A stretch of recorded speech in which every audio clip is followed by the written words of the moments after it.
Vamos falar de inteligência artificial?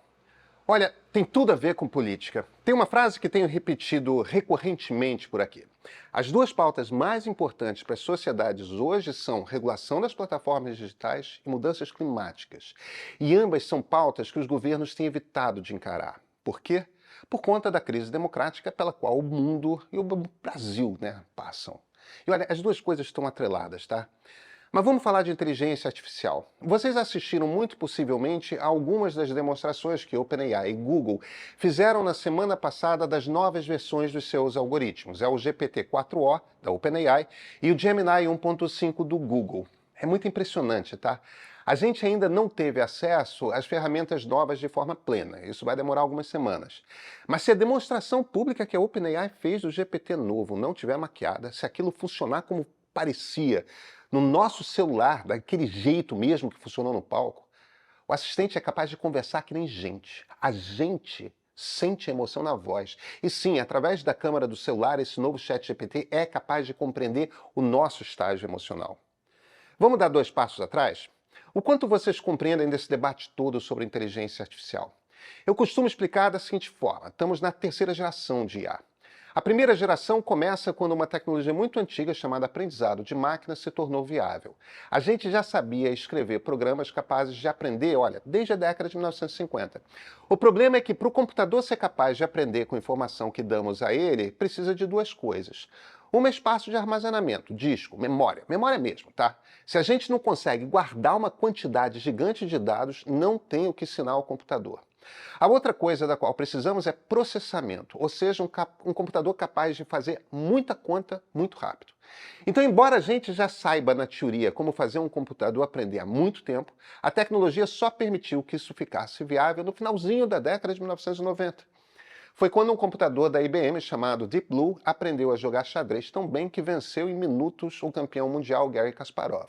Hoje o Kasparov é o principal adversário do ditador russo Vladimir Putin, mas essa é outra história. O que essa primeira geração de IA consegue fazer? Bem, ela consegue perceber padrões que se repetem de comportamento humano. Como é que aplica? Quando a Amazon, lá por 2000, 2001, começou a fazer sugestões de livros que cada pessoa individualmente vai gostar, era isso. Ela percebe que um leitor que gosta de tais e tais livros gosta também de tais outros, compara muitos milhões de leitores e olha, vai ficar muito esperto muito rápido. A gente vê aprendizado de máquina, machine learning, a toda hora. Abre a Netflix, ela recomenda que séries e filmes a gente vai gostar como? Pois é, abre uma rede social, qualquer uma.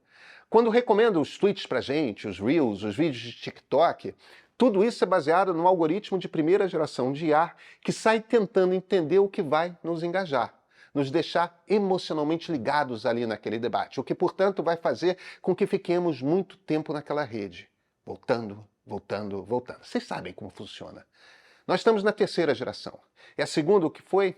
E como que tudo isso se intercala com mudanças climáticas e com a crise da democracia? Vamos seguir nessa conversa. Eu sou Pedro Doria, editor do Meio. Sabe um cara revoltado, mas tipo, que já era revoltado antes de ser modinha se indignar no Twitter? Eduardo Bueno, meu amigo Peninha. O Conversas do Meio dessa semana que está no YouTube foi com ele. Quer entender como se construiu a história que levou o Rio Grande do Sul ao momento atual? Quer saber quem responsabilizar?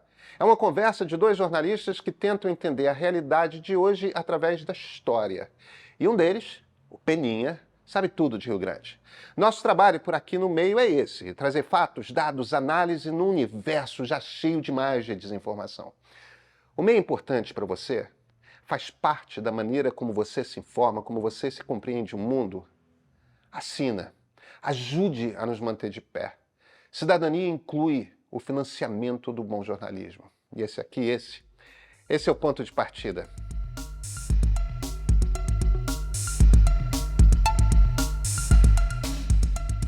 O Google Photos, lançado em 2012, é provavelmente a primeira aplicação para grande público da segunda geração de inteligência artificial. Àquela altura já haviam acontecido alguns avanços na ideia de como trabalhar aprendizado de máquina e o mais importante é o que chamamos de redes neurais.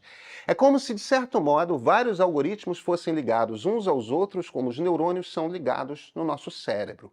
Aumenta muito a capacidade de aprender. Se a primeira geração foi capaz de perceber padrões de comportamento humano que se repetiam, a segunda conseguiu emular os sentidos humanos. Então, o Google Fotos é capaz de reconhecer o rosto das pessoas, separar um bicho de estimação do outro, pode perceber em que cidade estamos, tudo pelo olhar. Faz tudo isso porque, sim, é capaz de enxergar, ou ao menos de simular a visão. O mesmo sistema está num carro autônomo que consegue ver o que está à frente e dirigir por conta própria. Mas olha, a mesma coisa está também nas caixas de som inteligentes capazes de simular o sentido da audição. Ouvem o que falamos e executam ordens. Se a primeira geração foi capaz de decodificar a maneira como nos comportamos, identificar como somos, se a segunda emula os nossos sentidos, o que a terceira geração faz é emular o ato da criação. Produz textos, cria imagens. O ponto aqui é o seguinte. Em dezembro de 2022, Lula, recém-eleito presidente da República, nós fomos coletivamente apresentados ao ChatGPT 3.5. Lula não tinha nem subido a rampa do Planalto. Foi uma explosão. Ele era capaz de produzir textos muito críveis. Naquele mesmo ano, uns meses antes, começamos todos a brincar com Midjourney, Dali, os vários sistemas para a criação de imagens estáticas. Tinha um espaço de brincadeira, afinal aquele bando de fotografia com 6, 7 dedos numa mão, né? Mas no geral, bastante impressionante. Em 2023 veio o GPT-4, agora com a capacidade de falar, de ouvir pedidos por áudio, capaz também de receber arquivos PDF ou texto para produzir resumos ou responder às nossas perguntas sobre o que estava escrito ali. Olha, ficou muito mais útil. Eu trabalho com uma janela de ChatGPT aberta o tempo todo. Fazer pesquisa em uma base de dados de textos de confiança é muito mais simples. Baita ferramenta. Agora, primeiro semestre de 2024, a versão 4O. Ele passa a ser multimodal, ou seja, ele passa a entender simultaneamente o que vê, o que ouve e o que lê, como uma pessoa. Podemos apontar para um lugar com a câmera do celular e fazer perguntas ao GPT. O fato de que ele ouve e vê quer dizer que podemos conversar com ele. Não é a mesma coisa das assistentes digitais que temos nas caixinhas em casa, não. Com esse camarada, a gente passa a ser capaz de interagir numa conversa mesmo. Dá um bando de PDF para ele e começa a fazer uma pergunta como se ele fosse um professor. O que é preciso entender sobre IA é que tudo segue baseado naquela mesma coisa lá de trás, capacidade de processamento de computador e capacidade de armazenamento. 4 empresas no mundo têm isso como ninguém mais. Google, Amazon, Meta e Microsoft, que são as 4 líderes em IA. Microsoft com a OpenAI em primeiro, Google em segundo, Amazon com uma empresa chamada Anthropic em terceiro e Meta ali meio que empatado. A cada ano que os algoritmos vão sendo mais treinados, mais eles crescem, mais melhoram.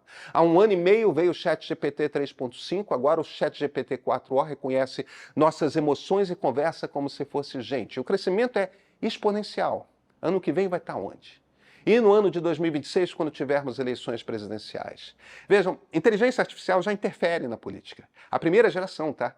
Os algoritmos decidem quem o Brasil vai ouvir e quem não será ouvido. Isso não tem nada a ver com liberdade de expressão. Ninguém é livre para dizer o que pensa se a plataforma é quem decide quem vai ser ouvido. E as vozes privilegiadas são sempre as mais exaltadas, nunca as que buscam algum tipo de consenso. Isso tem efeito direto nos nossos parlamentos. Deputados demais emperram a possibilidade de haver acordos porque ficam posando para as redes, ficam radicalizando porque é isso que o algoritmo quer. O resultado são parlamentos travados, aqui, no mundo. Enquanto isso, essa tecnologia vai começar a desempregar mais e mais gente. Não é só motorista de Uber ou motoboy de entrega. Advogados, jornalistas, médicos, economistas, tem muito trabalho intelectual que vai ficar mais simples e mais rápido de fazer e, portanto, vai precisar de menos gente. Esses sistemas estão também indo numa linha que parecerem mais gente. Envolvem emocionalmente como nenhum TikTok é capaz de sequer chegar perto. Se hoje, com a primeira geração, já estamos totalmente manipulados numa máquina de gerar cisânia, de rachar sociedades, de deixar todo mundo indignado com os outros e posando de virtuosos, como vai ser quando essa tecnologia chegar ao máximo? Quais são as regras que essas empresas precisam seguir? Como cuidar de quem fica sem emprego? Como treinar tanta gente para um mundo radicalmente novo, com novas profissões que ainda por cima enfrentam mudanças climáticas violentas? Esse futuro está chegando muito rápido e estamos perdendo energia demais, discutindo bobagem, distraídos pelas redes.